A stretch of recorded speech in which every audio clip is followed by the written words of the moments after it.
Calendar क्या होता है। लेकिन तो मैं क्या कर रहा हूँ इसमें, जो जो कुछ कुछ वैसे फैक्ट्स है ना जिनको आइडेंटिफाई करने की जरूरत है। बहुत से लोग ये पूछते हैं सर हमें ये कैसे पता चलेगा कि एक्चुअल कैलेंडर है कि हाइपोथेटिकल कैलेंडर है ना।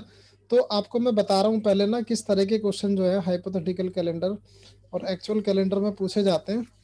फिर हम लोग अगर कहीं आप लोगों का मिस हो रहा होगा तो उसको ना एक बार से फिर से रिवाइज कर लेंगे। सबसे पहले मैं आपको बता दूं एक्चुअल कैलेंडर में क्वेश्चन इस तरह से आते हैं कि आपको कोई डेट दे दी जाएगी। बोलेगा सपोज करो कि जैसे 15 जनवरी 1951 को कौन सा डे था। तो ऐसे क्वेश्चन होता है what was the day of the week on 15 January 1951। तो ये कौन सा क्वेश्चन हो गया हमारा एक्चुअल कैलेंडर का। एक्चुअल। ठीक है।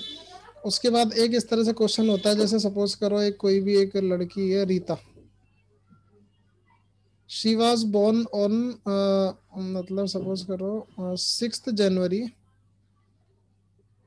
बोला कि 6 जनवरी 1995 को बॉर्न हुई है। और इसकी एक दूसरी सिस्टर है रीमा। ये इसके ना ठीक 13 इयर्स के बाद बॉर्न हुई। इसके ठीक 13 इयर्स के जो है वो बाद बॉर्न हुई है। तो आपको ये पूछेगा कि what was on what day of the week did Reema born. Was Reema born. हाँ, वाज या डिड जो भी है। इंग्लिश इंग्लिश कमजोर है तो एडजस्ट कर लिया करो। और हमारी मैथ कमजोर है। हम्म। चलो, तो आप लोगों को क्या करना होता है कि 1995 से आप लोग 13 साल आगे बढ़ा देते हो। और फिर जो भी डे मतलब ईयर जो भी होगा उस ईयर को आप जो है एक्चुअल कैलेंडर के हिसाब से सॉल्व करते हो। ठीक है। और क्या क्वेश्चन हो सकता है एक्चुअल कैलेंडर में।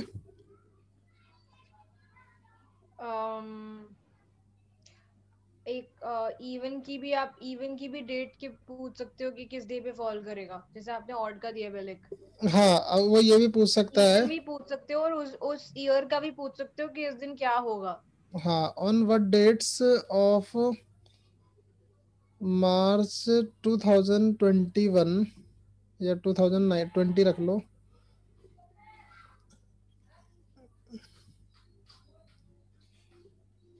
वेडनेसडे फॉल कि मार्च 2020 की किस किस डेट को जो है वो वेडनेसडे रहा होगा। तो उस केस में ये भी एक एक्चुअल कैलेंडर का क्वेश्चन है।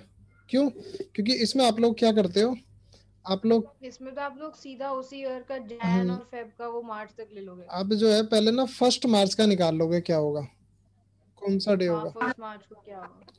और 1 मार्च को जो भी डे होगा उसके हिसाब से देख लोगे वेडनेसडे कब आएगा। और जब भी वेडनेसडे आएगा उसके हर एक 7 डेज के बाद वेडनेसडे आएगा ना। तो यहाँ पर आप हाँ, वो भी बता सकते हो। और क्या पूछ सकता है।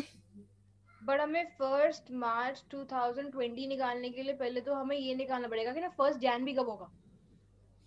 अरे वो सब मैंने बोला ना कि अगर आपको 1 मार्च निकालने का मतलब ये होता है वो पूरा सभी कुछ निकालना पड़ेगा। 2000 भी निकालना पड़ेगा, 20 इयर्स 19 इयर्स का भी निकालना पड़ेगा, जैन फेब मार्च का भी निकालना पड़ेगा, तब होगा वो प्रोसेस एक अलग बात है। We are just talking about question कि किस तरह से एक्चुअल कैलेंडर में क्वेश्चन पूछता है। बोलता है which of the following can not be the last day of a of century. Of a century years. TTS. तो इसमें क्या बताया था मैंने आप लोगों को, टीटीएस। ट्यूसडे, थर्सडे और ट्यूसडे, सैटरडे। हाँ ट्यूसडे थर्सडे और सैटरडे वो सेंचुरी ईयर का लास्ट डे नहीं हो सकता, किसी भी सेंचुरी ईयर का लास्ट नहीं हो सकता। जबकि बाकी के जितने भी अदर डेज होंगे, Sunday. Monday Wednesday Friday and Sunday, ये सब जो है सेंचुरी ईयर के लास्ट डे हो सकते हैं। और वो मैंने आपको बताया था कि साइक्लिक चल रहा होता है। हाँ। उसके बाद हाइपोथेटिकल कैलेंडर की अगर बात करें तो हाइपोथेटिकल कैलेंडर में क्या होता है ना, केस गिवन होता है, इफ वाली कंडीशन होती है। बोलता है कि इफ 5 मार्च 2001 वॉज मंडे। तो इफ बोल दिया ना इसने, तो इसका मतलब ये पक्का है कि ये हाइपोथेटिकल कैलेंडर का क्वेश्चन होता है। और इसी के रेफरेंस में आपको पूछता है then what was the day of the week day of week on 9th March, या फिर अभी चलो सेम डेट का ही अगर रखें तो 5th मार्च 2011, इस तरह से भी पूछता है क्वेश्चन। तो इस तरह के जो क्वेश्चन होते हैं ना, जहां पर पीछे किसी गिवन रेफरेंस के बेस पे आपको अगला वाला डेटा निकालना होता है, उसको हम कंसीडर कर लेते हैं हाइपोथेटिकल कैलेंडर के क्वेश्चन में। ठीक है, उसी तरह से ये वाला जो क्वेश्चन है रीता और रीमा वाला, यही क्वेश्चन आपको बोल सकता है कि रीता जो है वो 6 जन 1995 को बोर्न हुई, तो और उसके 13 साल के बाद जो है ना रीमा बोर्न हुई। रीमा जो है वो आफ्टर 13 ईयर्स बोर्न हुई। तो यहाँ पर क्या बोलता है ना, कि बोलता है कि इफ इट वाज संडे, जिस दिन रीटा बोर्न हुई, इफ इट वाज संडे, तो कौन से दिन को जो है आपकी जो है on which day of the week did Reema born या वॉज रीमा बोर्न, तो उस केस में ये ना हाइपोथेटिकल कैलेंडर का क्वेश्चन हो जाता है। क्यों? क्योंकि यहाँ पर इफ बना के उसने इसको संडे बोल भी दिया है, तो ऐसा जरूरी नहीं है कि वहां संडे हो गई, बट इनके क्वेश्चन के लिए वो संडे है, तो संडे ही है आपका। सर ये वाला क्वेश्चन एक बार सॉल्व कर दोगे? कौन सा? ये 6 जन 1995 वाला है जो आप दे रहे करेंगे, चलो। बोलता है कि 6 जन 1995 इफ इट वाज संडे, और उसके 13 साल के बाद जो है ना दूसरी वाली बोर्न हुई 13 ईयर्स के बाद। आफ्टर 13 ईयर्स के बाद जो है वो रीमा बोर्न हुई। ठीक है, तो कौन से ईयर में बोर्न होगी बताओ? 2008, पहले तो यही है। ऐसे ही आप काउंट भी कर सकते हो सीधा सीधा ना। 2008 हो गया ना। हाँ, तो 96 97 98 99 2000 1 2 प्लस 3 कर दिया ना 4 मैंने। 5 6 7 8, तो 2008 को बोर्न होगी, 6 जन 2008 को बोर्न होगी। तो आपको पता है टोटल ईयर्स कितने पड़े? 13। 13। अब इस 13 में से आपको देखना पड़ेगा कितने लीप ईयर होंगे और कितने ऑर्डिनरी ईयर होंगे, क्योंकि ईयर्स ही तो बढ़ रहे हैं, डे तो बढ़ ही नहीं रहा। तो हम ऑड डे निकालने के लिए क्या करते हैं, हम देखते हैं कि कितने ईयर्स बढ़ रहे हैं आपके। सर ये एक सेकंड रुक जाओ, ये आप पहले ये एक्चुअल वाला एक्चुअल से सॉल्व कर रहे हो ये? नहीं, मैं हाइपोथेटिकल से सॉल्व कर रहा हूँ। अच्छा हाँ ठीक है ठीक है। भाई आप ऐसे करोगे ना 95 से 96 फिर 97, लेकिन ऐसे करते करते 2008 तक जाओगे तो बहुत लंबा सफर हो जाएगा। हम्म। तो जब ज्यादा नंबर ऑफ ईयर आते हैं ना, तो हम ये देख लेते हैं कि इस 13 साल में कितने लीप ईयर बढ़ने वाले हैं और कितने ऑर्डिनरी ईयर बढ़ने वाले हैं। ठीक है, तो अब बताओ इसमें लीप ईयर कितने होंगे? वैसे तो आप 13 को 4 से डिवाइड करोगे तो 3 ही आएंगे, है कि नहीं? हाँ मैं भी ये बोलने वाली थी कि 13 को 4 से करना है नंबर हाँ, ऑफ। लेकिन इस तरह के केस में ना 4 नहीं, 3 नहीं आएंगे, ज्यादा आएंगे। देखो 4 से डिवाइड करने वाला केस पता क्या होता है, जैसे 0 से लेके 100, 101 से 200, 201 से 300, 200, 301 से 400। अगर कोई भी year number of year century पे खत्म होके अगर आप आगे बढ़ाते हो, अगर बोलता है कि सेंचुरी के बाद 13 साल है, तो आप जो है ना सीधे इसको 4 से डिवाइड करके बोल देते 3 लीप ईयर होंगे इसमें। सेंचुरी के बाद।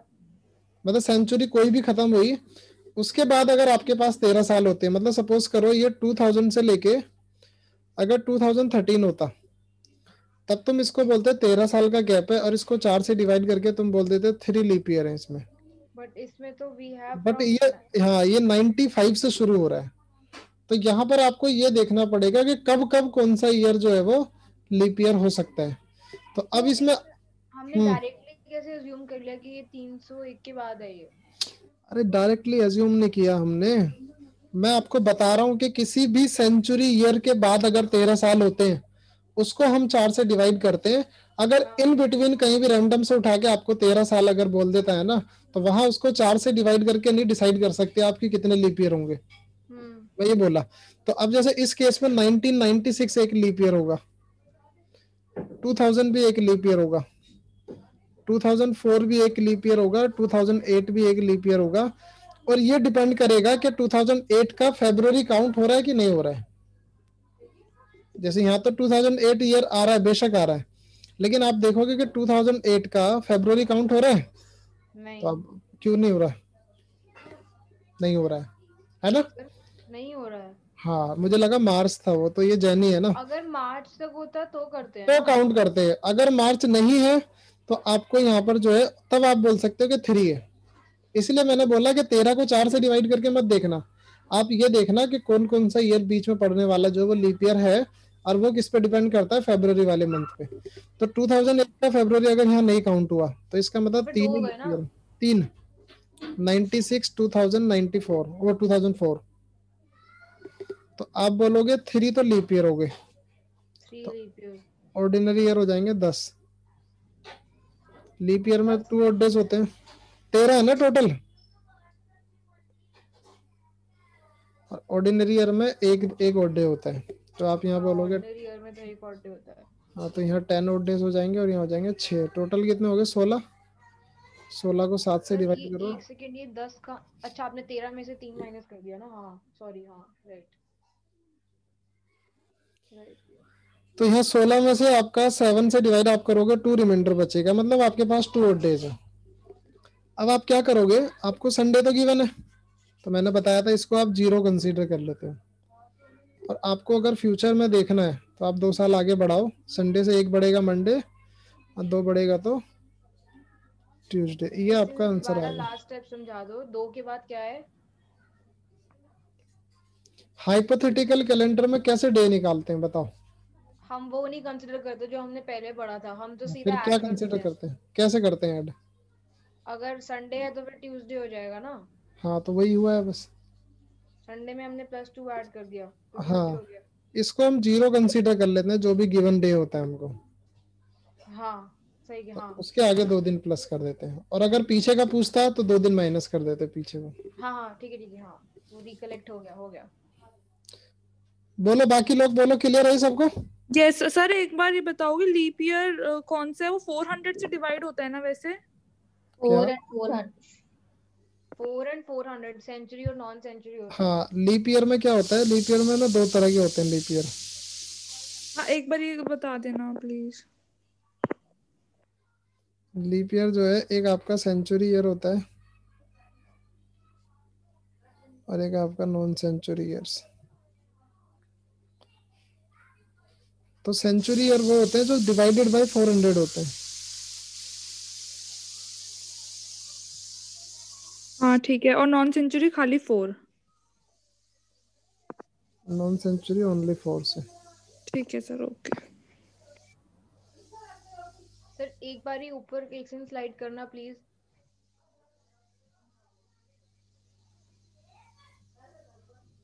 एक चीज देखनी थी बस मुझे। हाँ ठीक है। तो ये तुम्हारा हो गया 400 से, और ये वो, तो इसका मतलब ये है कि आपके जो सेंचुरी ईयर जो लीप ईयर होंगे ना, वो जैसे 2000 है, 1600 है, 1200 है, इस तरह से होगा। 4 से डिविजिबल होने वाले जैसे 2016 है, 2020 है, 1996 है। 4 का डिविजिबिलिटी पता है ना आप लोगों को, कि लास्ट के 2 डिजिट अगर 4 से डिविजिबल है तो यस सर। पूरा नंबर 4 से डिविजिबल होगा। तो हम्म। इस तरह के जो, मतलब ये हो गया आपका, और यहाँ पर आपके 400 से डिविजिबल होने वाले ईयर। हम्म। ठीक है। हम्म। उसके बाद आपको जो थोड़ा ध्यान रखना होता है, वो एक ये चीज भी मतलब काफी इम्पोर्टेंट होता है, कि जैसे मैंने आपको बताया था कि 100 ईयर्स में 5 लीप ईयर्स होते हैं।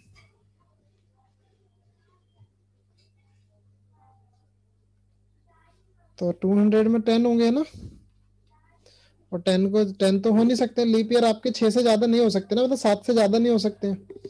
तो 7 से ज्यादा जब हुआ तो 7 से डिवाइड करो, तो आपका 3 लीप ईयर आ गया। आपको 300 ईयर बोला अगर, 15/7 करेंगे। तो 15/7 करोगे तो 1 रिमाइंडर बचेगा। 1 रिमाइंडर। आपको 400 बोलता है तो 20 तो होगा ही होगा, +1। +1 और बढ़ जाएगा, क्योंकि 400 वाला भी लीप ईयर होता है इसमें। हाँ तो 21/7 तो 0 हो जाता है ये। और ये जो है ना 5310 ये साइक्लिक चलता है फिर आगे ना, साइक्लिक चलता है सारा। और हर 400 के बाद जो है और ये एक सेकेंड, 100 ईयर्स में 24 लीप ईयर्स होते हैं, 5 ऑड डेज होते हैं। ओ सॉरी मैंने लीप यस सर। ये ओड डेज वाला कंसेप्ट है, वेरी सॉरी। इसको भी पहले डाउट हुआ। ये ओड डेज है सारे ना। 100 इयर्स में 25 लीप ईयर होते हैं ना? 24 25 किस में होते थे? होते 25 ही है अगर आप वैसे देखोगे तो, जैसे 100 को अगर आप 4 से डिवाइड करोगे तो क्वेश्चन 25 आएगा। But 100 is not divisible by 400. But 100 is not divisible by 400, तो इसीलिए आपके 24 लीप ईयर होते हैं 100 साल में। यस यस यस, ठीक है ठीक है। और 76 जो है वो ऑर्डिनरी ईयर होते हैं। यस। तो लीप ईयर में आपके 2 ऑड डेज होते हैं और ऑर्डिनरी ईयर में 1 होता है, और आप फिर इनको 7 से डिवाइड करते हो तो 48/7 करोगे तो रिमाइंडर बचेगा 6, यहाँ पे रिमाइंडर बचेगा 6, टोटल हो गया 12। 12 को 7 से डिवाइड किया तो 5 ऑड डेज बचा, तो इसी से निकला था कि आपका 100 साल में 5 ऑड डेज होते हैं। और इससे आप कहीं तक भी ले जाके आप लोग ना एक डेरिवेटिव निकाल सकते हो। जैसे अगर मैं आप लोगों को बोलूं कि सपोज करो कोई किसी का 90s में डेट ऑफ बर्थ है तो बताओ।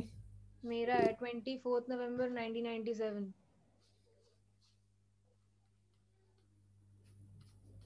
चलो, तो जैसे अगर आपको 24 नवंबर 1997 ये फाइंड करना हो कि वो कौन सा डे रहा होगा, तो उसमें आप मैं लोग बता दूं? सबसे नहीं, तुम बाद में आंसर को वेरीफाई करना। हाँ, तो जैसे आप लोग सबसे पहला मैंने काम बताया था आपको, स्टेप 1 में क्या बोला था, आपको बोला था देख लो इसमें 400 कितने Multiple of निकलेंगे, 400. मल्टीपल्स ऑफ 400 कितने होंगे इसमें।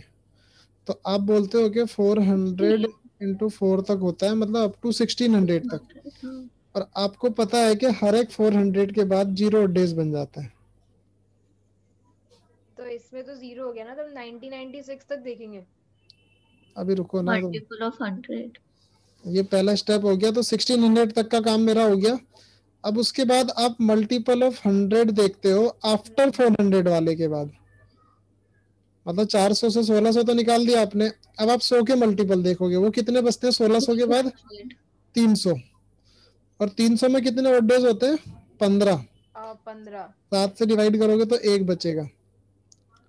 यहाँ आपको पता चलेगा कि अप टू 1900 तक Complete years. आपके पास ना 1 ऑड डे है। ये मैंने मार्क कर लिया इसको 1 ऑड डे। अब आप क्या करोगे, कंप्लीट नॉन सेंचुरी ईयर देखोगे कितने होंगे, मतलब 1900 के बाद जो भी कंप्लीट ईयर्स हैं आपके वो कितने हैं 96। 96 को आप 4 से डिवाइड करते हो तो 24 लीप ईयर आते हैं, और बाकी के बचे हुए जो होंगे वो हमारे ऑर्डिनरी ईयर होंगे, वो होंगे 72। 96 माइनस 24, राइट? इसको इंटू 2, इसको इंटू 1, इसको आप डिवाइड करोगे 7 से दोनों को, यहाँ रिमाइंडर बचेगा 2, इधर रिमाइंडर बचेगा 3, दोनों इंक्लूड ऐड करोगे तो 5 हो जाएगा। ठीक है, तो यहाँ से आप बोलोगे कि अप टू 1996 तक आपके पास कितने बर्थडे हैं 6, एक ऊपर था 5 ही है। तो ये मैंने यहाँ पर इसको ध्यान में जरूर रख के चलना है, हम लोग ना कई बार भूल जाते हैं इसको। हाँ। तो ये 6 आपको ध्यान में रख के चलना है।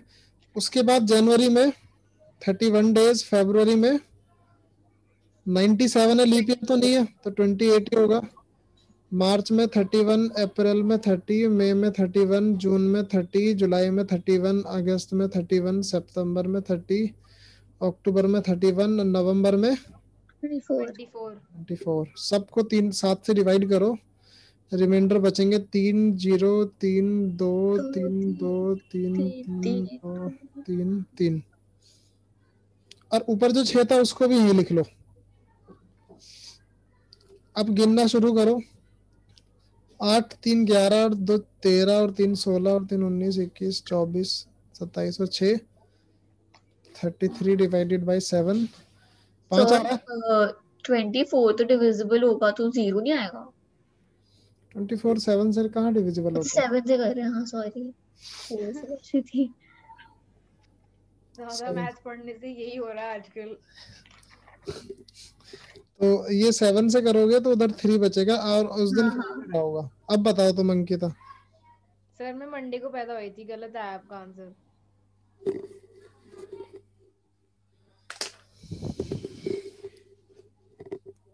रियली? हाँ हाँ सर, मैं झूठ क्यों बोलूंगी, मंडे को पैदा हुई हाँ थी मैं। मैं सही बोल रही हो तुम। ये ना यहाँ पर ना हमने ये 48 बनेगा ना इधर ये वाला, यहाँ पर 6 बचेगा रिमाइंडर, समझे? कोई बात नहीं, गड़बड़ हो जाती है। यहाँ 6 बचेगा, उधर 2 होगा, तो ये 8 हो जाएगा। और 8 को अगर आप डिवाइड करोगे 7 से तो यहाँ रिमाइंडर 1 बचेगा, और 1 ऊपर होगा तो ये वाला सिर्फ 2 होगा। ठीक है? और 6 को जब आप 2 बना दोगे तो ये 33 की जगह 29 ही रह जाएगा, और 7 से डिवाइड करोगे तो तब 1 बचेगा, हाँ 1 रिमाइंडर आएगा टोटल। और 1 पे होता है मंडे। हो अब गया ठीक, वेरीफाई। चलो और बताओ एक और जल्दी फटाफट।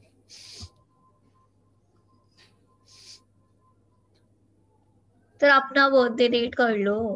मेरा कोई बर्थ डेट नहीं है, मैं गूगल से डाउनलोडेड हूँ।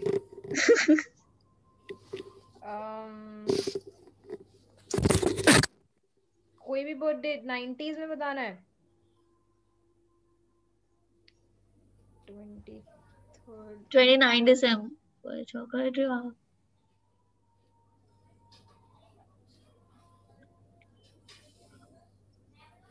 सर ये वाला क्वेश्चन किया हुआ है, आई थिंक आपने करवाया हुआ है एक बार ये।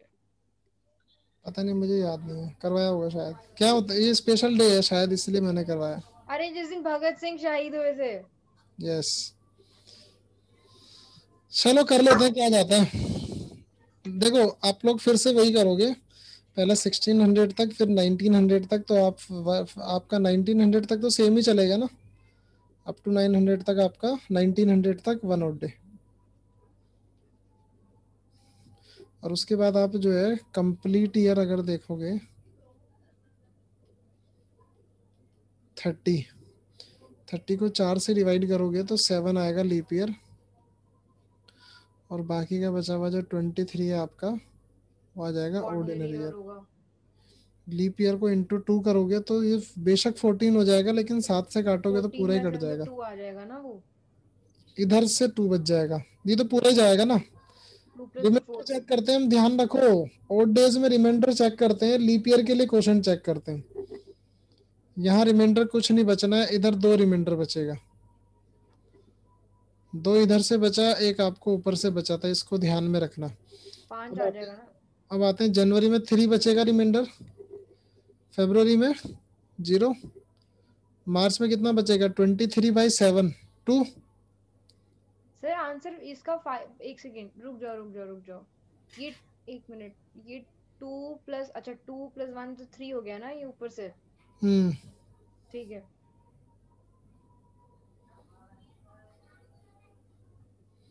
अब मुझे अपनी कैलकुलेशन पर डाउट होने लगा है। सर मंडे है ना इसका भी? चेक कर लो गूगल पे, वही होना चाहिए मंडे। Wednesday I think. 3 और 2 5 और 2 7 और 1 8 हो गया ना, तो 8 डिवाइडेड बाई 7 करोगे तो मंडे होना चाहिए। देखो सर क्या हमने इसमें 23 क्यों नहीं लिया मार्च की जगह? 23 को 7 से डिवाइड कर लिया तो 2 बचेगा ना रिमाइंडर। हाँ मैं तभी सोचूं। तो ज्यादा 5 सोचते आ थे। गया,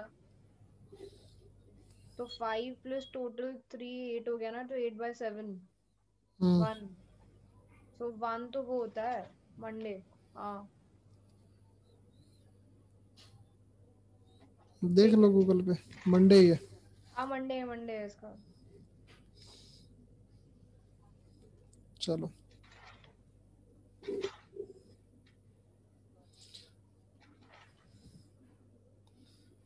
सर मेरे अनन्या पास एक क्वेश्चन। बोलो। which day of the week is 16th July 1776? वो तो सेम ही हो गया ना, अब कुछ अलग सा करते हैं ना, वो सेम तो हम तो कर ही मैं रहे बताती हूँ। हैं। बोलो। इसका I think Calendar of 2024 will be हाँ used again in which year? हाँ, मतलब अरे ये कैलेंडर, वाला क्वेश्चन मैंने भी पढ़ा है कहीं। Calendar of 2024 will be same in which year. Use का मतलब वही हो गया ना, सेम होगा जिस साल में भी जाके। तो इसमें ऑप्शंस भी तो उससे उसी के तो चेक करेंगे।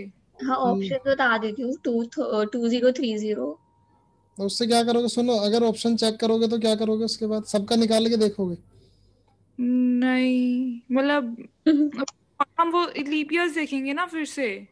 नहीं तो अगर आप ऑप्शन चेक कर रहे हो जैसे, ठीक है, तो हाँ ऑप्शंस चेक करके आप क्या करोगे? आप यही करोगे ना कि उनका सबका डे डे निकाल के देखोगे, कोई भी एक दिन निकाल के, जो अगर सबके सेम आ जाते हैं जिसका भी, वो सेम हो जाएगा, है ना?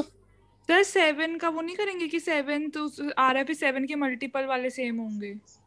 हम्म चलो कोई बात नहीं, सुन लो, तुम सही बोल रही हो वैसे, बट उसको थोड़ा सा एक्सप्रेस नहीं कर पा रही हो। हाँ तुम्हारी फीलिंग सही है। जैसे 2024 का कैलेंडर कब सेम होता है? जैसे मैंने आप लोगों को बोला कि जैसे अगर मैं बोला आज डे क्या है? 8 मंडे। फेब। अच्छा डे। हाँ, 8 फेब को आपका 2021 को मंडे। हाँ मैंने क्या बोला आप लोगों को? इसको आप जीरो कंसीडर कर लेते हो, है ना? हाँ तो जितने भी साल के बाद अगर इस डेट को वापस से सेम अगर मंडे आ गया, जिस भी ईयर में मंडे सेम डेट को आ जाएगा, वही कैलेंडर सेम होगा ना। हाँ। और मंडे सेम आने का मतलब है जब भी आपके नंबर ऑफ ऑड डेज जो है वापस से जीरो बन जाएंगे एक बार फिर से, उस साल में जाके वो सेम हो जाएगा। यस तो जैसे आप 2024 से चेक करना शुरू करते हो, तो 24 से 25, फिर 26, फिर 27, फिर 28, फिर 29, 30, ऐसी रैंडम नंबर ऑफ ईयर में डाल ले रहा हूँ, बस जरूरी नहीं इतने आपको डालने ही है। 31, 32 मैंने डाल लिए, ठीक है। अब आप बताओ 24 से अगर 25 में जाता है, 1 जनवरी से ही लेके चलते हैं हम लोग ना, अगर 24 से 25 में जाता है तो पूरा एक साल होता है ना।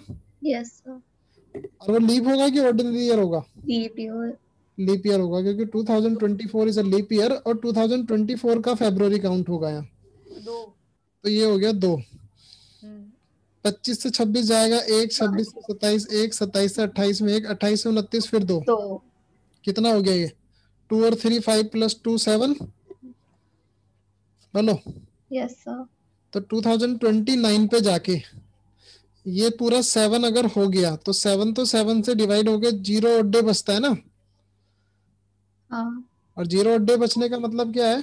सेम डे होगा। अगर मंडे है तो मंडे ही होगा वापस से, बताया था ना यस मैंने। तो इसका मतलब ये है कि 2024 वाला कैलेंडर 2029 वाले कैलेंडर अगेन सेम होंगे दोबारा। सर ये हमने कैसे मतलब जैसे हाइपोथेटिकल कैलेंडर नहीं सॉल्व करते हम लोग, हाँ करते हैं।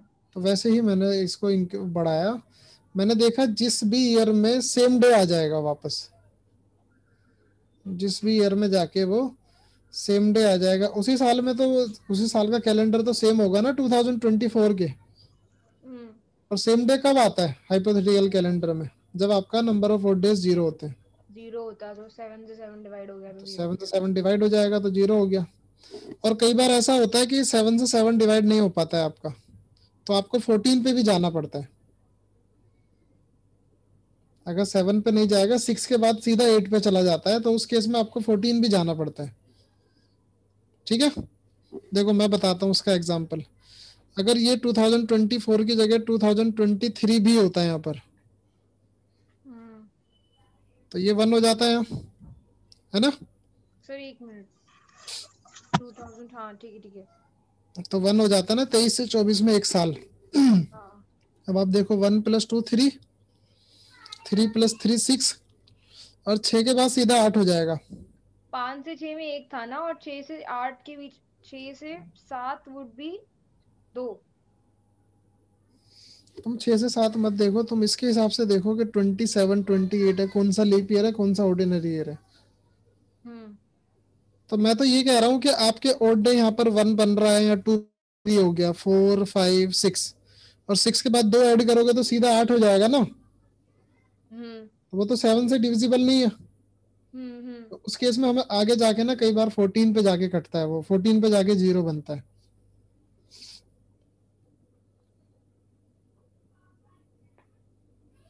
बट होगा यही कि जिस भी साल में जाके आपका नंबर ऑफ ऑड डेज जाके 0 हो जाएंगे, मतलब उसी साल के जो दिन होंगे वो सेम होंगे 2024 के। सो इसके जो ऑप्शंस है ना वो बहुत दूर दूर थे। तो जैसे जब 30 अगर हम देखेंगे क्या तो ऑप्शन है वो बताओ?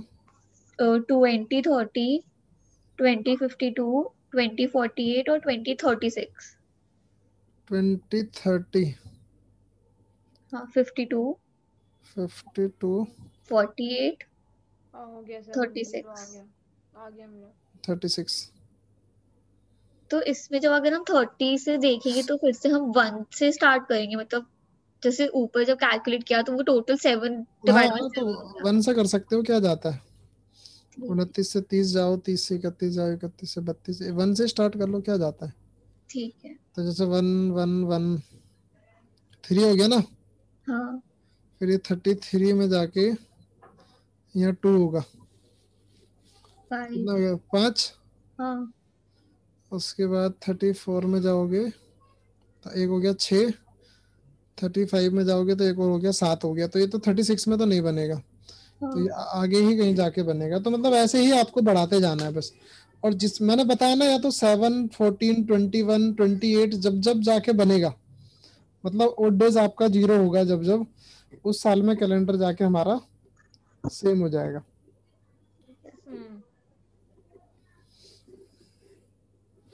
और आप ऐसे भी देख सकते हो, जैसे डायरेक्ट आपको देखना है, अगर आपको पता है 2024 है मेरे पास, और उसके पास अगला ऑप्शन है आपके पास 36 का, 30 का। दूसरा नेक्स्ट ऑप्शन 30 का। तो 30 तो हमने यहाँ चेक कर ही लिया है, हाँ बट फिर भी 30 भी देख लो आप। उसका नेक्स्ट ऑप्शन है आपके पास 2024 से 48 का। हाँ तो आप ऐसे देख सकते हो, जो 24 से 36 तक कितने साल होते हैं, 12।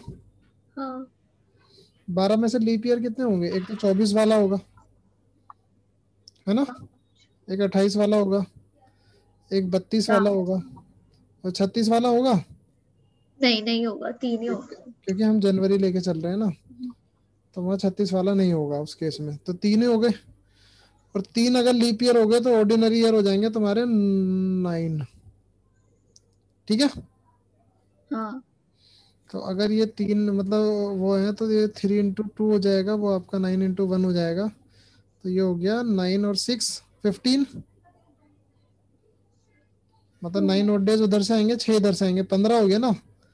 15 को 7 से डिवाइड करोगे तो एक रिमाइंडर बच रहा है, तो रिमाइंडर नहीं बचना चाहिए ना। हाँ 24 से 30 में देखोगे तो भी ऐसे ही होगा, तो हमने यहाँ देख ही लिया है, वो नहीं आया है ना। हाँ। चलो इसको भी कट करो। अब 24 से 48 देखो कितने साल होते हैं टोटल, 24। 44, और 24 में लीप ईयर कौन कौन सा होगा, 24 वाला, 28 वाला, 32 32, वाला, 36, 44, 48। 48 नहीं होगा, 44। 44 तक होगा बस। कितने हो गए टोटल, 6 हो गए ना। तो आप बोलोगे लीप ईयर 6 है, तो 6 into 2। ऑर्डिनरी ईयर होंगे 18, तो 18 into 1, तो 12 और 18 हो गया 30। 30 को 7 से डिवाइड करोगे तो 2 बचेगा रिमाइंडर, तो वो भी नहीं बचना चाहिए। लास्ट ऑप्शन क्या है हमारे पास, 52। तो ऑप्शन एक ही बचा है तो वही होगा। चेक कर लेते हैं फिर भी कितने साल हैं टोटल, 28 साल। ठीक है। हाँ लीप ईयर कब कब होगा, तो ये जो 6 बना था ना ये वाला, इसमें एक और ऐड हो जाएगा, 7 हो जाएगा, ये 48 वाला ही ऐड हो 7 जाएगा ना। बाय 7 ही हो जाएगा। तो यहाँ लीप ईयर हो जाएगा 7, और ऑर्डिनरी ईयर हो जाएंगे तुम्हारे 28 - 7 21। 21। अब देख लो, आप यहाँ into 2 कर लो, यहाँ into 1 कर लो, 7 से वही डिवाइड खत्म करोगे तो होगा। खत्म ही हो जाएंगे पूरे। हाँ तो मतलब 2052 वाला सेम हो जाएगा।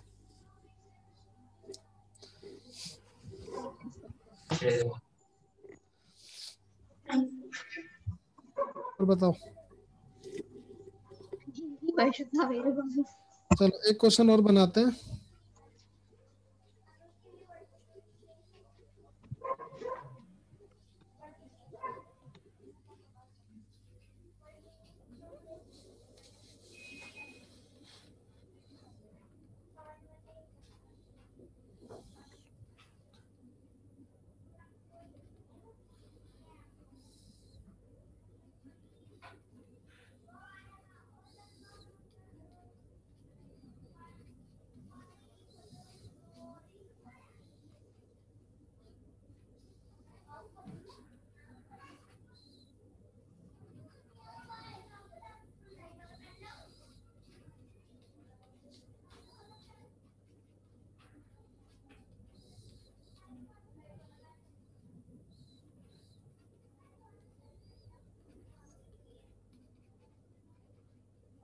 बेसिकली मैंने जो वैन लिखा है ना, वैन का मतलब मतलब विच डे लिखा होगा यहाँ पर, आपको डे बताना है। On which day did she celebrate her 9th birthday, इस तरह से भी क्वेश्चन आता है कई बार।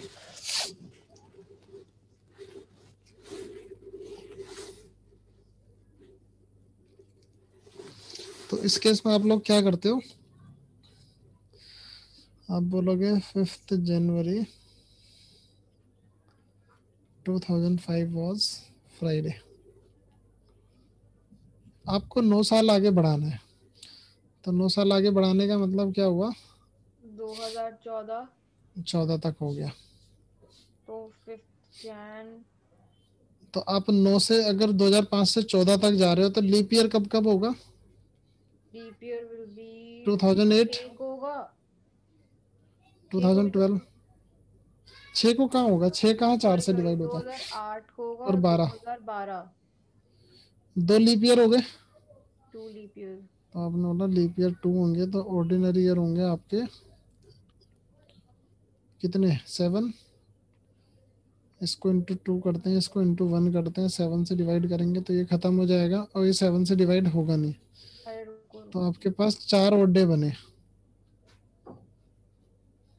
1 मिनट।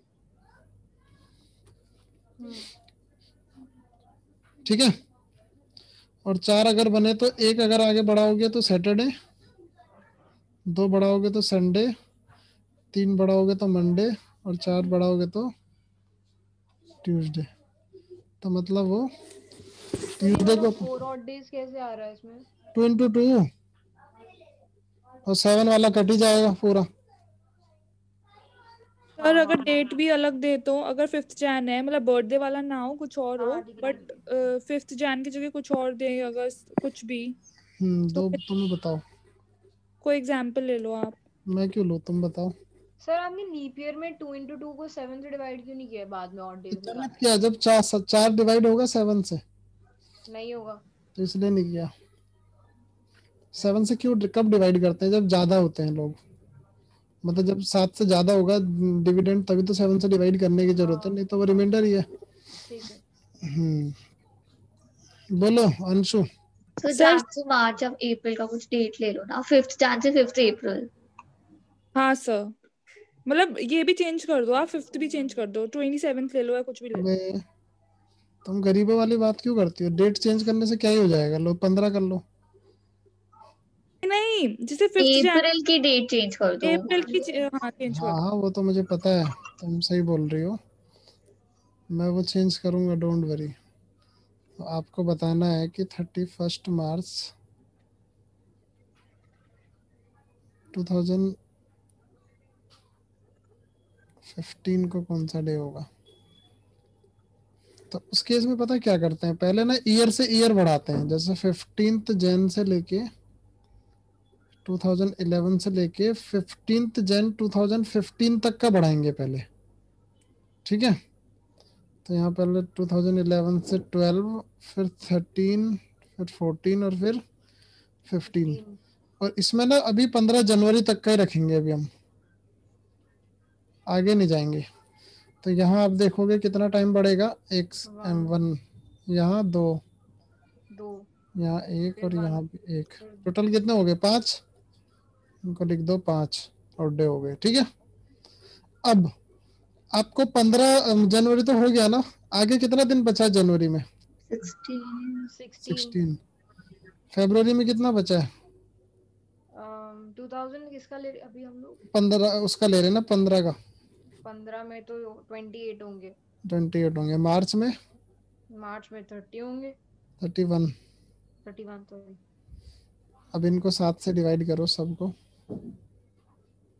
ये रिमाइंडर देगा 2, ये तो खत्म ही हो 0 जाएगा, रिमाइंडर देगा 3। 3 तो ये भी 5 5 हो गया ना, और 5 ऊपर था, 10 हो गया ना। 10 5 को plus 7 से 5 डिवाइड कर लो, 3 बचा।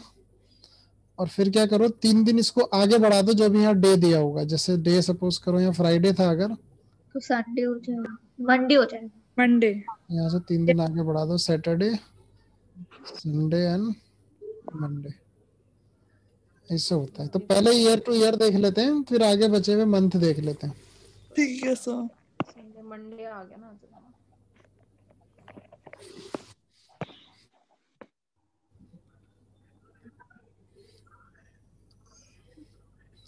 मुस्कान, अंकिता, अंशु के अलावा भी अगर कोई महसूस करता हो कि हम भी क्लास में है और हमें कोई डाउट है तो पूछ सकते हो आप, नहीं तो फिर हम क्यूब की तरफ बढ़ते हैं थोड़ा सा। चलो सर आज की क्लास अपलोड करवा देना प्लीज। अरे तुम पहले पढ़ने से पहले अपलोड का डिसीजन मत लिया करो, पता है इससे ना आदत खराब होती है सबकी। आप जिस हम 20th को हमारा एग्जाम है ना, 19th को एक बार और रिवीजन करा देना। ठीक है, वही ना चलो मैं सुबह क्लास लगा लेंगे, 1 घंटा पहले पहुंच जाओ। सर मैं इसलिए बोल रही हूँ बिकॉज क्योंकि सॉल्व करते करते क्वेश्चंस डाउट अभी ये नया है ना, दोबारा से आप नए क्वेश्चंस करवा रहे हो तो फिर ठीक है, बेनिफिशियल रहता है वो। ओके। क्यूब, जैसे क्यूब में मेजर डेटा आप सबको पता है मेरे ख्याल से, नंबर ऑफ फेसेस जो होते हैं वो आपके 6 होते हैं, और आपका एक एज होता है, एजेस जो होते हैं वो 12 होते हैं, और एक आपके वर्टेक्स जो होते हैं वो आपके 8 होते हैं बेसिकली। उसमें भी ये बात देखने वाली बात है, अगर आप जैसे क्यूब पूछता है ना, number of cube with all 3 side painted है ना, number of cube with 2 side painted, number of cubes with 0 face painted या 1 फेस पेंटेड। तो इसमें भी आप लोग एक बात ध्यान रखना, जो वर्टेक्स होता है ना वो 3 बॉर्डर शेयर करता है, मतलब 3 साइड के साथ, 3 साइड्स के साथ बॉर्डर शेयर करता है वो। ये दिखता है ना, वर्टेक्स क्या होता है, 3 साइड का एक कॉमन कॉर्नर। तो जब भी आपको पूछेगा कि the number of side with all the 3 faces painted, तो वहां पर आपको वर्टेक्स इसीलिए बताने होते हैं क्योंकि वो तीनों साइड को शेयर कर रहा है आपस में ना, ठीक है। उसके बाद आपको बोला जाएगा कि एजिस क्या होता है, जो बेसिकली 2 साइड्स के साथ बॉर्डर शेयर करता है।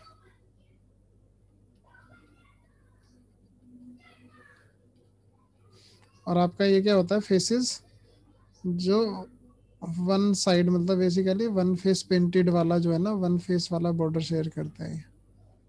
ये जस्ट फॉर रिमाइंड कराने के लिए ऐसा होता है। जैसे मैंने इस तरह से एक क्यूब बनाऊं छोटा सा, रोम्बस जैसा लग रहा है तो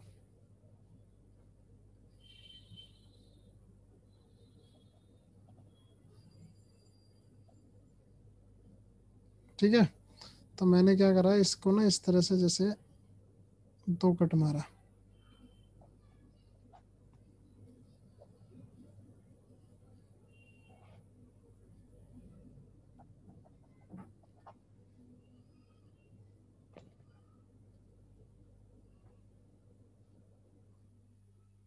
ये देखो वर्टेक्स आपको दिख रहा होगा 3 साइडेड शेयर कर रहा है, ये वाला जो वर्टेक्स, ये जो मेरा सेंटर में चल रहा है ना मार्कर, ये वर्टेक्स है, ऊपर भी, फ्रंट भी और लेफ्ट साइड भी।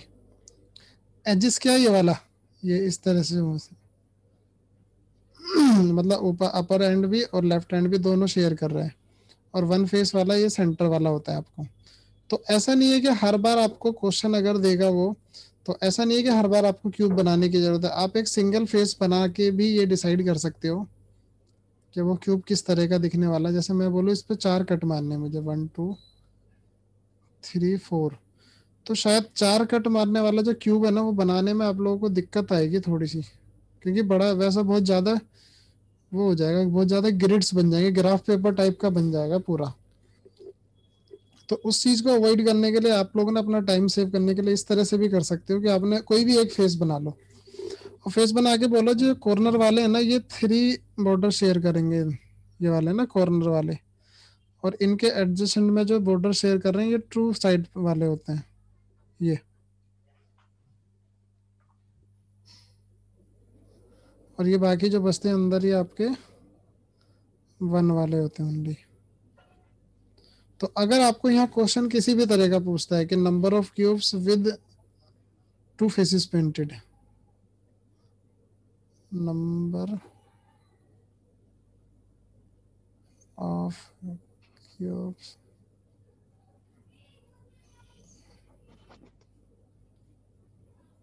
टू फेसेस पेंटेड, तो आप लोग क्या करोगे, यहाँ देखोगे 2 फेसेस पेंटेड वाले एक एज पे कितने हैं, 1 2 3 3 है ना, और टोटल एज कितने होते हैं 12।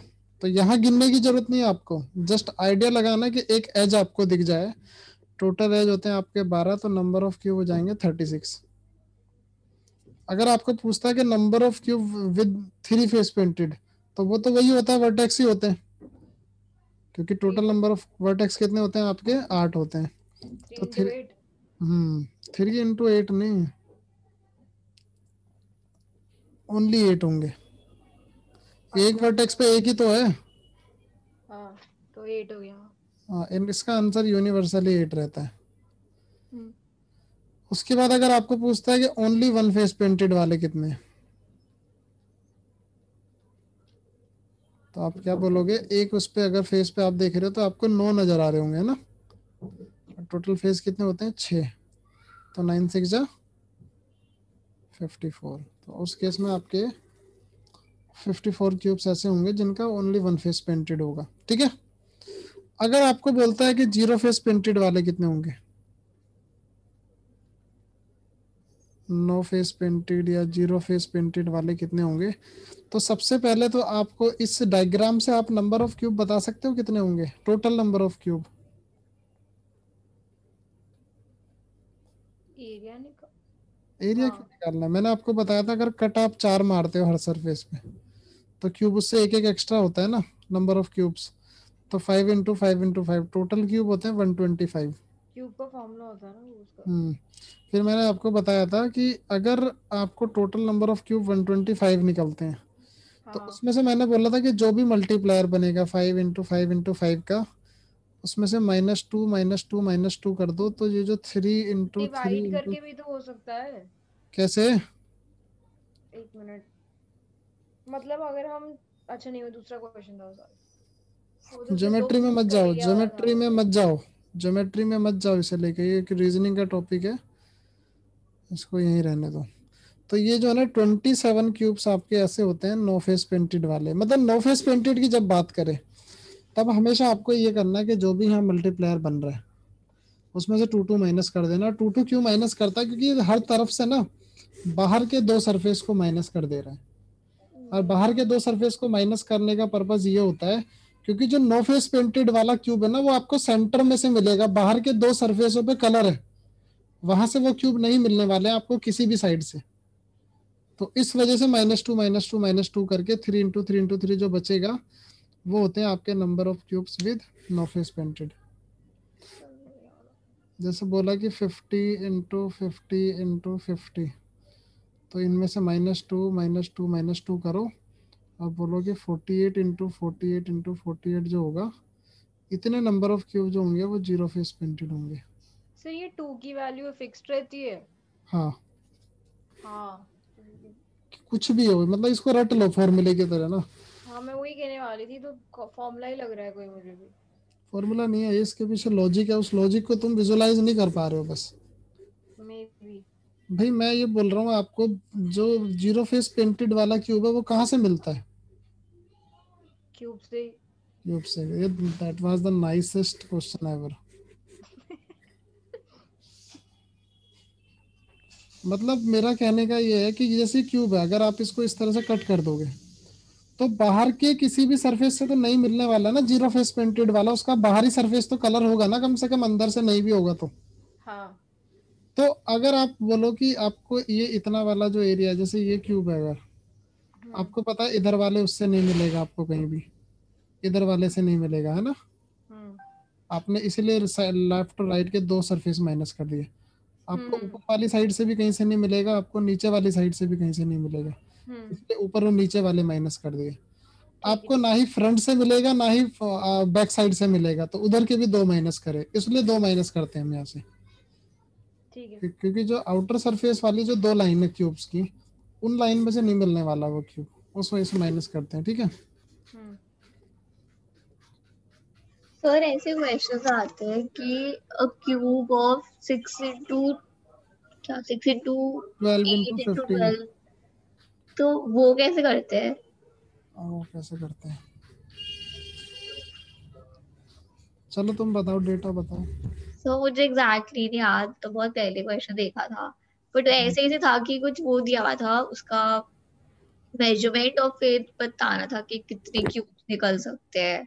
हाँ, दोनों के डायमेंशन दे देते हैं। एक क्यूब है वो 6x6x6 का है, तो कितने, मतलब जो छोटे क्यूब्स बनेंगे उसके भी डायमेंशन दे देते हैं। ऐसा होता है आप लोगों को ना, वो दो तरह से क्वेश्चन होते हैं। एक तो जैसे उसको बोला था 6, 12 और 15 बोला था जैसे, तो आपको यहाँ बोला था कि least possible number of cube कितने हो सकते हैं आपके, least possible numbers of cubes कितने हो सकते हैं आपके।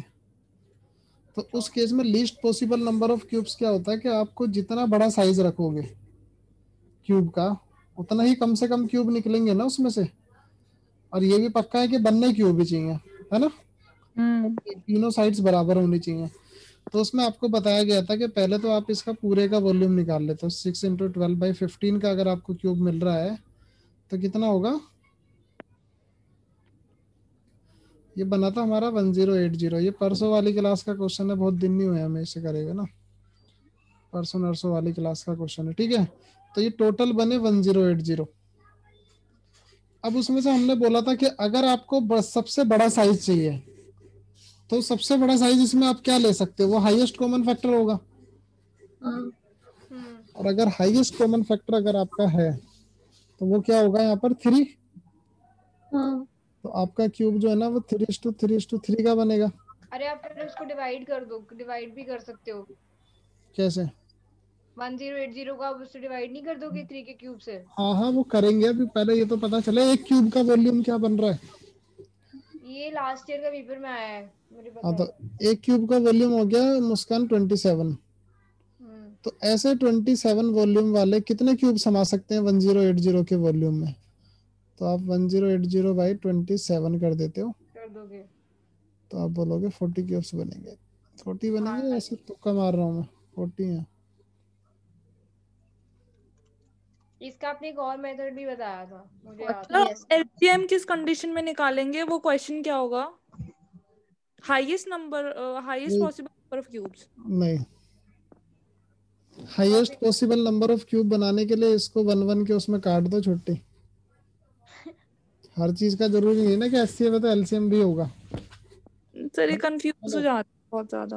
अब बात सुनो मेरी, अगर तुम सब्जी में कभी चीनी डाल के खाई है, हम्म, चाय में कभी, मिर्चे डाल के खाया है, नहीं। Chilli powder. तो अगर एक चीज में शुगर डल रहा है तो जरूरी थोड़ी कि चिल्ली पाउडर भी डलेगा, या चिल्ली पाउडर डल रहा है तो जरूरी थोड़ी शुगर भी डलेगा। तो अगर ठीक, यहाँ एचसीएफ समझ। निकल रहा है तो नॉट नेसेसरी कि एलसीएम भी निकलेगा। वो तो क्वेश्चन की डिमांड के हिसाब से होता है, ठीक है। ठीक है सर। एक क्वेश्चन होता है जैसे अगर आपको बोला कि एक बड़ा क्यूब है,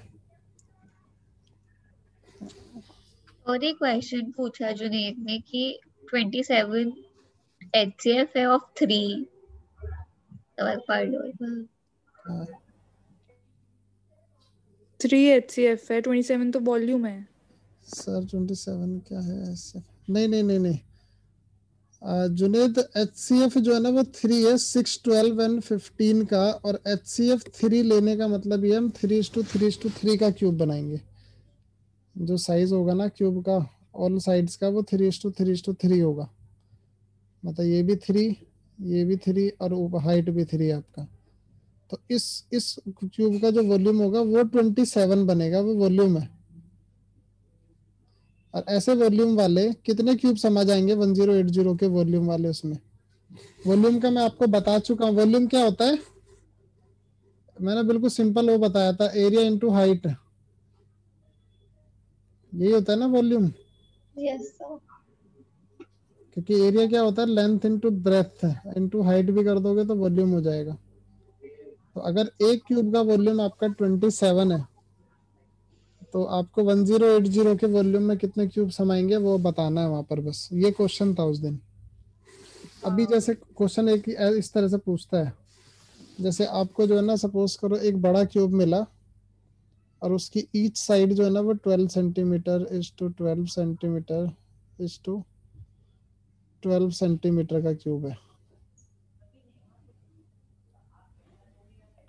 और आप क्या करते हो, आ, उसको जो है ना छोटे छोटे स्मॉल, मतलब छोटे छोटे छोटे क्यूब ऑब्टेन करने के लिए ना कुछ छोटे छोटे पीसेस कर देते हो उसके, मतलब स्मॉलर क्यूबिकल ब्लॉक्स बनाते हो आप। मतलब ये क्यूबॉइड दिया हुआ है? नहीं, क्यूब ही है। बड़ा क्यूब है। हाँ, और उसमें से ना आपको स्मॉल क्यूबिकल ब्लॉक्स बनाने हैं ऑफ साइज 2x2x2 साइज के। इस तरह से क्वेश्चन पूछता है, और उसके बाद में बहुत सारे क्वेश्चन पूछ लेगा इसी में। तो जब क्वेश्चन में ये बोला ना कि एक बड़ा क्यूब है आपके पास 12x12x12 सेंटीमीटर वाले साइज का, और आप उसको कट करके छोटे क्यूबिकल ब्लॉक्स ऑब्टेन करना चाहते हो ऑफ साइज 2x2x2, तो दोनों का एरिया निकाल के डिवाइड कर दो।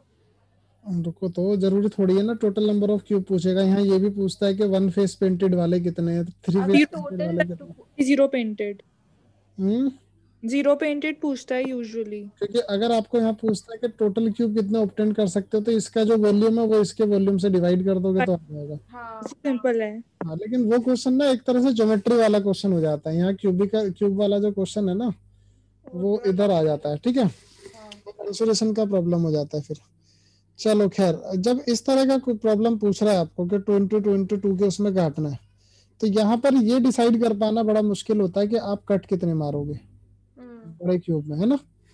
तो आपको कुछ नहीं करना होता, आप इस तरह से बोलते हो जैसे एक क्यूब का कोई भी सरफेस अगर ये 12 सेंटीमीटर का है, आपको इसमें से ना 2 सेंटीमीटर के पीसेस ऑब्टेन करने, तो कितने बनेंगे, जैसे 2 सेंटीमीटर, 10, फिर 2 सेंटीमीटर, फिर 2 6। सेंटीमीटर, फिर 2 डिवाइड। सेंटीमीटर, और उसके बाद फिर से 2 सेंटीमीटर, ओके 3 4 5 2 सेंटीमीटर। तो कट कितने लगेंगे, 1 2 3। 5 ही लगे ना। अच्छा हाँ, एक तो यहाँ कम। पर हम गलती ये कर देते हैं, हम जो है वो 6 कट मारते हैं उस पे क्यूब पे अपने। आपको ये ध्यान देना पड़ेगा कि अगर 12 सेंटीमीटर की किसी रोड को अगर आपको 2 सेंटीमीटर के पीसेस बनाने हैं, तो सिर्फ 5 कट मारने की जरूरत होती है। ऐसा नहीं है कि 2 सेंटीमीटर के अगर काटने तो 6 कट मारोगे, क्योंकि जो सबसे लास्ट वाला जो पीस बचेगा ना उसको जस्ट बीच में से एक कट मार दोगे तो 2 हो जाएंगे। वो हर एक पीस के लिए अलग कट मारने की जरूरत नहीं पड़ती है। और दूसरी बात आपको ये भी बताया था कि जैसे अगर ये टोटल 12 है, ठीक है, यस अगर ये बाय 2 भी हो सकता है 5। नहीं तो डिवाइड 12 को डिवाइडेड बाय 2 करोगे तो वो तो 5 ही 6 रह जाएगा ना, तो 6 तो गलत हो जाता है। मैंने बोला कि 10 - 2 होता है आपका 10 ना, तो 10 को 2 से डिवाइड कर दो तो 5 पीसेस आ गए।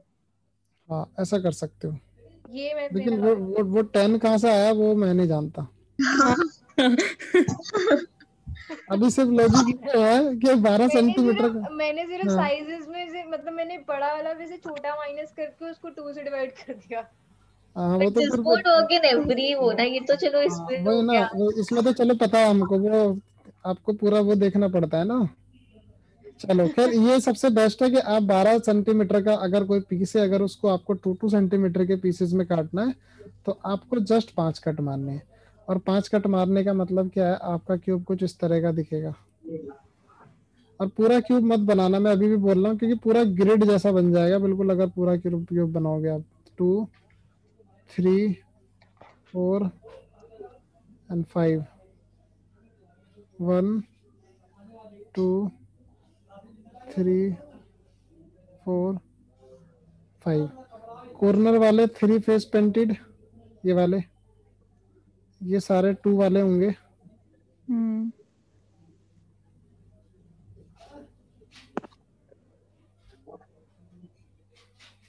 और ये बाकी सारे बीच में जो बचे हैं 1 वाले हो जाएंगे, ठीक है। तो अब जब आप कोई भी क्वेश्चन आपको पूछता है कि number of cube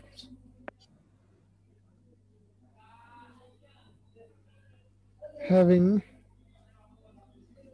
at least 2 face painted,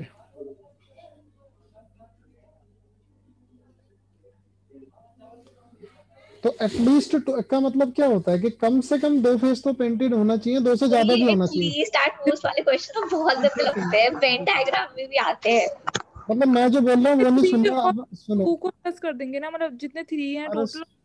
सुनो पहले मेरी बात, जो मैं बोल रहा हूँ वो नहीं सुनना, उससे पहले अपना रोना सुना देना कि हाँ भाई हमें रोना है तो रोना है बस। सर तो हमारा रोना वैलिड है ना, पेपर अरे तो मैं जो बता रहा हूँ वो तो सुनो। मैं बोल रहा हूँ कि एटलीस्ट का मतलब होता है कि कम से कम 2 फेस पेंटेड होना चाहिए, उससे ज्यादा भी हो सकता है। Yes, sir. है ना। कम से कम का मतलब क्या होता है कि कम से कम 2 फेस पेंटेड होना चाहिए, ज्यादा भी हो सकता है, 2 से कम नहीं होना चाहिए। तो उस केस में आप 2 फेस पेंटेड वाले प्लस 3 फेस पेंटेड वाले दोनों ऐड करते हो। अब आपको पता है यहाँ पर दोनों निकालने हैं, तो 3 फेस पेंटेड वाले तो यूनिवर्सली 8 होते हैं, और 2 फेस पेंटेड वालों को कैसे निकालोगे आप, आपको पता है एक एज पे कितने 1 2 3 4, और टोटल एज कितने होते हैं 12, 12 48 हो गया। तो 48 प्लस 8 कितना हो गया 56। 56। यही क्वेश्चन अगर आपको पूछता है कि number of cubes having at most 1 face painted. अब देखो एटमोस्ट का मतलब क्या होता है, ज्यादा से ज्यादा एक ही फेस पे पेंट होना चाहिए, नहीं तो नहीं होना चाहिए। तो यहाँ कौन सा ऐड करोगे, 1 फेस पेंटेड वाले प्लस 0 वाले। अब आप देखो 1 फेस पेंटेड वाले कितने बनते हैं, एक सरफेस पे कितने 1 2 3 4 और 16, 96। तो 16 इंटू 6 कर दोगे तो 96 हो जाएगा। 0 फेस पेंटेड वाले कितने बनेंगे, आपका मल्टीप्लायर यहाँ क्या बनेगा बताओ।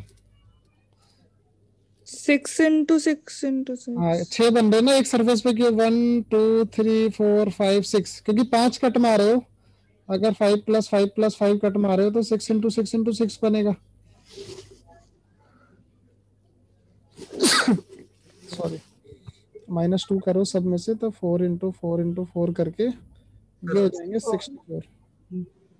इनको ऐड कर दो दोनों को। सर हेलो बोलो सर, ये वन फेस वाला 16 into 6 कैसे भाई, एक बार बताओ। मतलब जैसे एक उस पे ये जो सेंटर में पड़े 1 फेस वाले ना 2 3 4 5 6 7 8 9 10 11 12 13 14 15 16 है ना एक फेस पे। ठीक है। टोटल फेस कितने होते हैं क्यूब में, 6 होते हैं ना, इसलिए 16 इंटू 6 हुआ है, तो ये हो गया 96। और 0 फेस पेंटेड वाले के लिए मैंने बताया था कि अगर ये 6 इंटू 6 इंटू 6 बनना है तो -2 करो सब में से, तो 4 इंटू 4 इंटू 4 64, इन दोनों को ऐड कर दो तो टोटल नंबर ऑफ क्यूब कितने बनेंगे इनके 160 क्यूब ऐसे होंगे जो एटमोस्ट 1 फेस पेंटेड है। अब यहाँ पर अगर आपको पूछे कि टोटल नंबर ऑफ क्यूब कितने, तो कितने बोलोगे, इनका सबका मल्टीप्लीकेशन बेसिकली 216। ठीक है।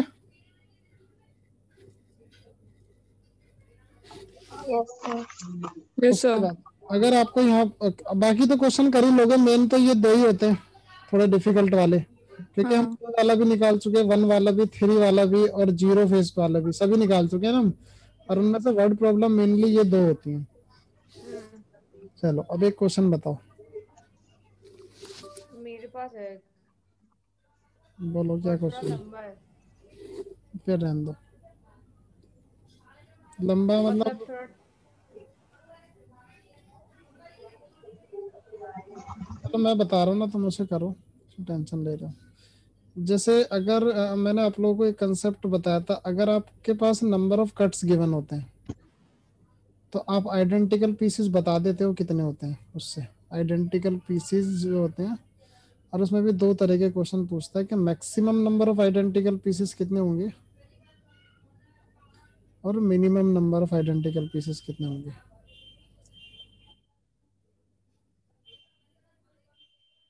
Minimum number of identical pieces, तो जैसे अगर मैंने आप लोगों को बोला था कि सपोज करो अगर नंबर ऑफ कट्स होते हैं 12, अगर आपके नंबर ऑफ कट्स होते हैं 12, तो मैंने आपको बताया था 3 तरह के आप कट मारते हो, वर्टिकल 1, वर्टिकल 2 एंड हॉरिजॉन्टल। ये सबको पता है? Yes sir. तो मैंने बोला था कि इन तीनों कट्स को, जो 12 जो कट्स है ना, उसमें इन दोनों क्वेश्चन का आपको आंसर करना है। बोला minimum number of identical pieces कितने हो सकते हैं इसमें, बताओ। Minimum number of identical pieces जितने भी आपको कट्स गिवन है उससे जस्ट एक एक्स्ट्रा हो सकता है, अगर आप एक ही सरफेस पे सारे कट मार दो उसने ये नहीं बोला कि minimum number of cubicle blocks, उसने बोला minimum number of identical pieces, मतलब एक जैसे दिखने वाले पीसेस आपको बताने हैं।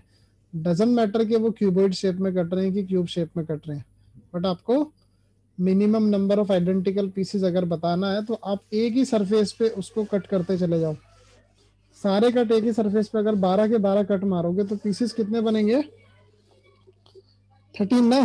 13। हाँ, क्योंकि मैंने आपको बताया था कि कट्स का क्या होता है कि अगर आपके नंबर ऑफ कट्स अगर पी, क्यू और आर होते हैं तो आइडेंटिकल पीसेस कितने होते हैं? P plus one. Basically pieces बोल सकते हो आप, यहाँ आइडेंटिकल की जगह हर जगह लगेगा। P plus one, Q plus one और आर प्लस वन, ये होता है। तो अगर आपको minimum number of identical pieces required है तो आप क्या करोगे, पूरे 12 के 12 कट एक ही सिंगल सरफेस में मार दोगे इस तरह से। 1 2 3 4 5 6 7 8 9 10 11 12, तो ये बन गए ना 13 पीसेस। तो आप मिनिमम नंबर बोल सकते हो 13 पीसेस। अब आपको चाहिए maximum number of identical pieces कितने होंगे। तो maximum number of identical pieces निकालने के लिए आपको क्या करना पड़ेगा, तीनों सरफेस पे कट मारने पड़ेंगे। और तीनों सरफेस पे कट मारने का पर्पस क्या होता है कि आपके पास 3 मल्टीप्लायर बनेंगे, और 3 मल्टीप्लायर होंगे तो आपके पास maximum number of identical pieces obtain होंगे। तो उस केस में आप क्या करते हो, इनको तीनों को ना इक्वली डिवाइड कर लेते हो। जैसे यहाँ पर 4 कट्स, यहाँ भी 4 कट्स और यहाँ भी 4 कट्स। कोशिश हमारी हमेशा ये रहती है कि इनमें आपस में कम से कम गैप रहे। तो 12 है तो इससे कम गैप क्या ही हो सकता है, 4 4 4 रख दो तीनों में। तो पीसेस क्या बनेंगे identical pieces, 5 into 5 into 5 is equal to 125। अगर ये 12 की जगह 13 होता, सपोज करो, अगर ये 13 होता, अगर नंबर ऑफ कट्स आपके पास 13 होता और आपको अगर आइडेंटिकल पीसेस बताने होते तो आप क्या करते, इन कट्स को इस तरह से डिवाइड करते। पहले तो 4 4 4 ही डिवाइड करो और फिर किसी भी एक में एक बढ़ा दो, इसको 5 बना दो। तो अब यहाँ पर क्या बनेगा, 5 इंटू 5 इंटू 6, तो 150 हो जाता है। अगर यहाँ पर आपके पास 13 की जगह 14 होते हैं तब भी आप क्या करते हैं, 14 के लिए, मतलब यहाँ पर ये 13 वाला कर रहा हूँ मैं, ये मैंने जो है 12 वाला किया है और ये मैं अब कर रहा हूँ 14 वाला। तो वहां भी आप पहले यही करो जो एग्जैक्टली 3 से डिविजिबल हो जा रहा है, 4 4 4 उसे ही रखो। 12 हो गया, आगे बचा मेरे पास 3, नहीं सॉरी 2।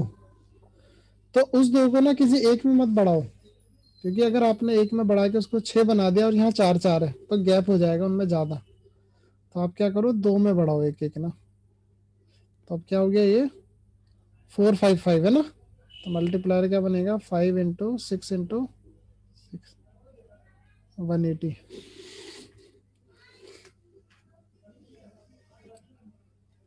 इतना साइलेंस क्यों छा गया वैसे, कुछ नया आ गया क्या ये? सर समझ रहे हैं। जैसे नजफगढ़ में चीता वीता आ गया है ना, तो आजकल साइलेंस है वहां पर बहुत ज्यादा। ऐसा कुछ तो नहीं है ना ये क्वेश्चन में? नहीं सर। तो ये आपको आता है जब आपको नंबर ऑफ कट्स गिवन होते हैं और आपको minimum number of maximum number of identical pieces निकालने होते हैं। एक होता है जब आपको जो है वो आइडेंटिकल पीसेस गिवन होते हैं, आइडेंटिकल पीसेस गिवन होते हैं और आपको कट्स बताने होते हैं। You have to find the cuts, जिसमें मिनिमम नंबर ऑफ कट बताने होते हैं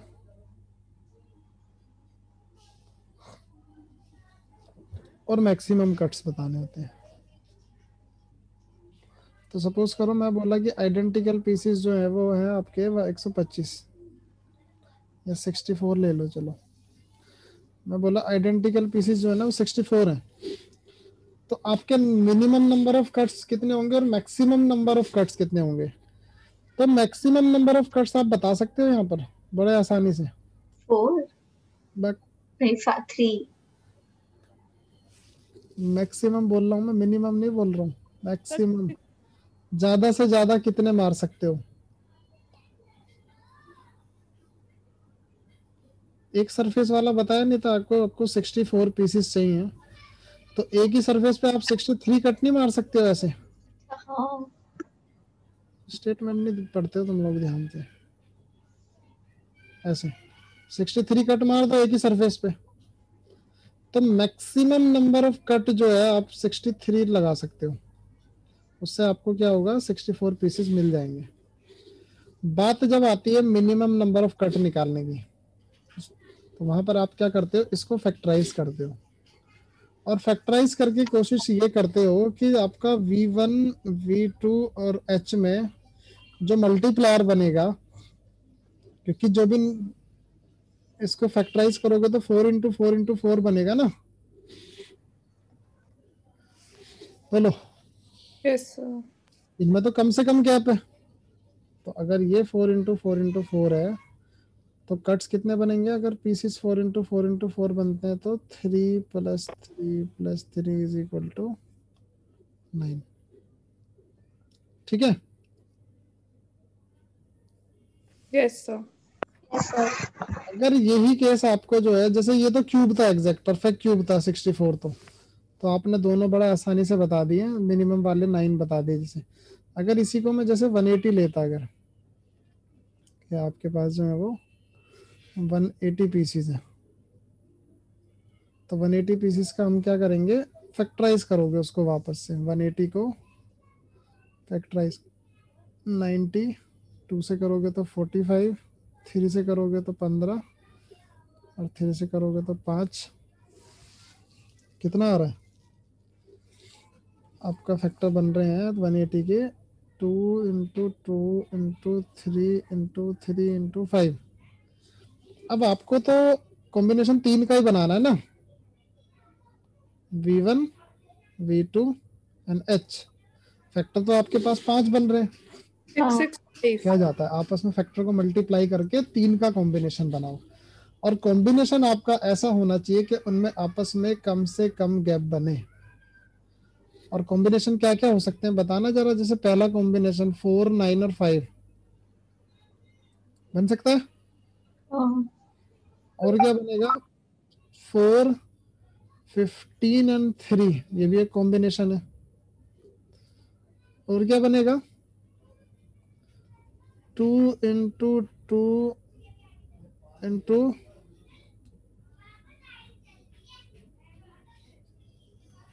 45, ये भी एक कॉम्बिनेशन है। उसके बाद और क्या बन रहा है, 6 × 6 × 5।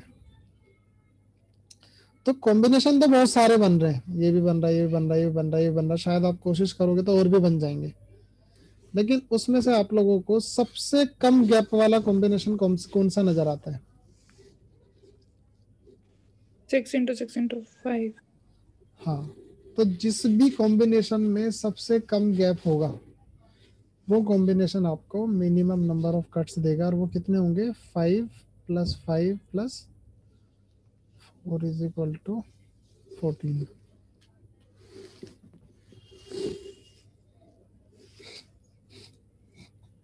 बोलो। Yes sir. अब पूछूं मैं एक क्वेश्चन। पूछो सर। अगर आपको बोला जाए कि 120 आइडेंटिकल पीसीज हैं,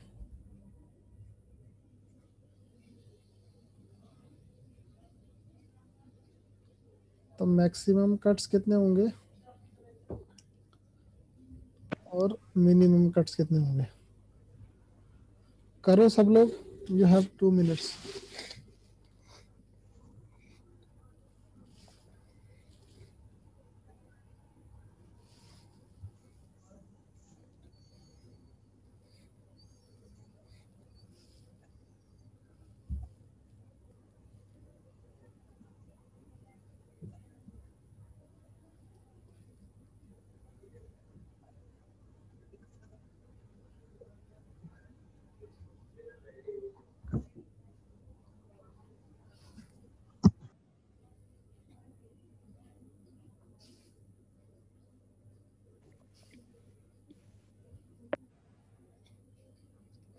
सर मिनिमम 12, मैक्सिमम 119।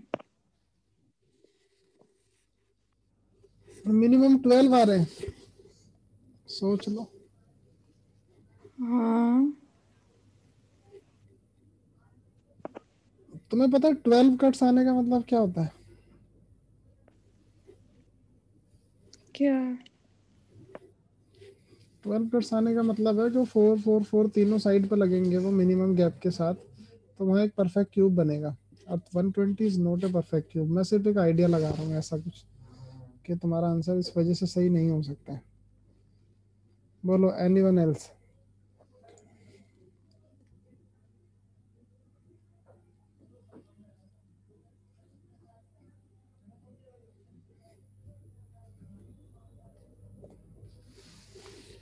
हो भी सकता है ये आंसर, बट मैं जस्ट एक आइडिया लगा रहा हूँ कि अगर 12 होता तो 12 पे तो आंसर 120 नहीं आएगा फिर। तो मेरा तो वही आ रहा है मिनिमम गैप में, मैंने रीच किया। देख अभी देख लेते हैं, डोंट वरी।